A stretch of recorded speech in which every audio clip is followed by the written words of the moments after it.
Hey everyone, it's Ryder from Skip. Huge news. As you may have seen, Biden has approved student loan forgiveness for up to $20,000 in debt.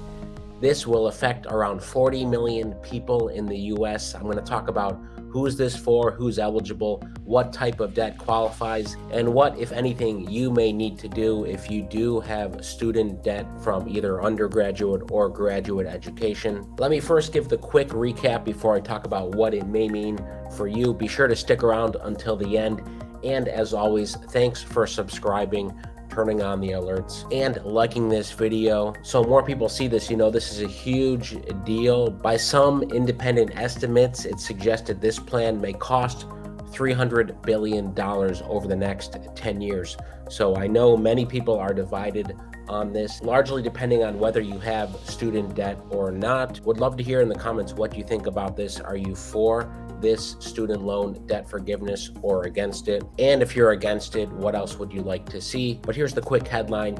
Biden said he will forgive up to $20,000 in federal student loan debt for tens of millions of Americans, a move that will provide unprecedented relief for borrowers, but is certain to draw legal challenges and political pushback.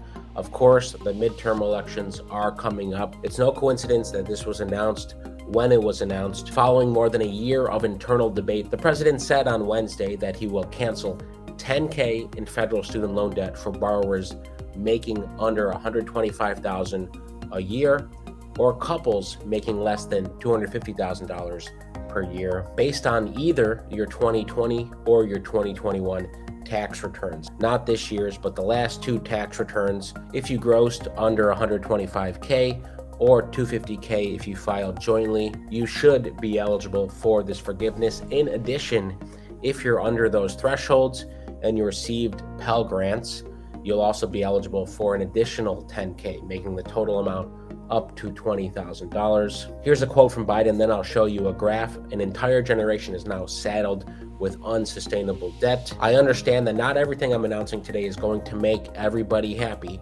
but I believe my plan is responsible and fair. Again, please let me know in the comments where you fall on this issue. But here's the chart that shows student loan outstanding debt quarterly since 2004. You can see how much it's grown, plateaued a little bit since the start of the pandemic, but in general, $1.6 trillion in student loan outstanding debt. But you know, I've heard this point raised a lot, and I tend to agree with, is the problem with the debt that students have had to take on in order to afford higher education, or is the problem with the actual costs at the colleges and universities? You know, here is the 20-year average tuition growth among national universities. So looking back since 2002, here's the growth. Let's just take the red line here, which shows that the average private tuition in 2002, by the way, that's when I started college, I'm dating myself here, was $17,938. And today the average is $43,775. It's out of control how much that's grown. It's definitely higher than inflation and wage growth. So here's one takeaway. The average tuition and fees at private national universities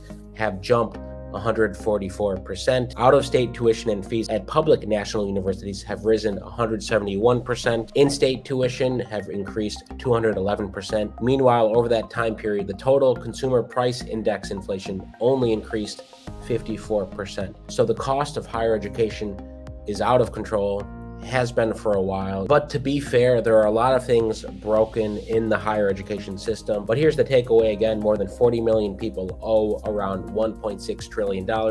That sum is bigger than national totals for credit card or auto loan debt. Federal loans make up more than 90% of outstanding student debt. So changes are coming, and how to take advantage of this, we'll see more details. Okay, a few more details on the timing and what you may need to do. Then I'm going to talk about the other piece that was in yesterday's announcement. When will forgiveness take effect? The timing remains uncertain, but the Education Department has promised more details in the weeks ahead, at minimum before student loan repayments resume in January 2023. Well, that's the other piece of news. Biden has also pushed back the deferment period for student loan repayments. It was set to expire, I believe, this month. It's now pushed until the end of the year, so no one in the U.S.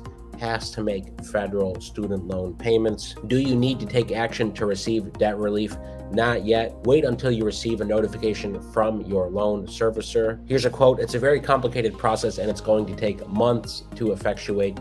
Don't do anything until you see something happen to your account." What if you owe less than 10K? If you owe less than 10K and you're eligible based on the income criteria, you'll now be student debt free. This plan will wipe out the debt of around 15 million borrowers. So the question is, if you get this debt forgiveness, what will you do with this saving? You've just saved yourself 10K or 20K. What would you do with that extra money? Of course, if you want to start a business or grow a business, obviously we would love to help you. Our mission is to help 1 million entrepreneurs, individuals, small business owners grow and get funded. As always, if you're interested, you can go to tryskip.com. Book a time to talk with us one-on-one. We'll help you get funding. We'll help you start your business. We'll help you grow and market your business. Anything in between. Thanks for tuning in. We've got more big news coming next week, including we are picking more $1,000 grant winners. So stay tuned for that. If you haven't entered yet, use the link in the description to enter our $1,000 grants. We donate most of our YouTube revenue back to you as a subscriber and a Skip supporter. Most importantly, stay well, stay healthy, and I'll see you tomorrow.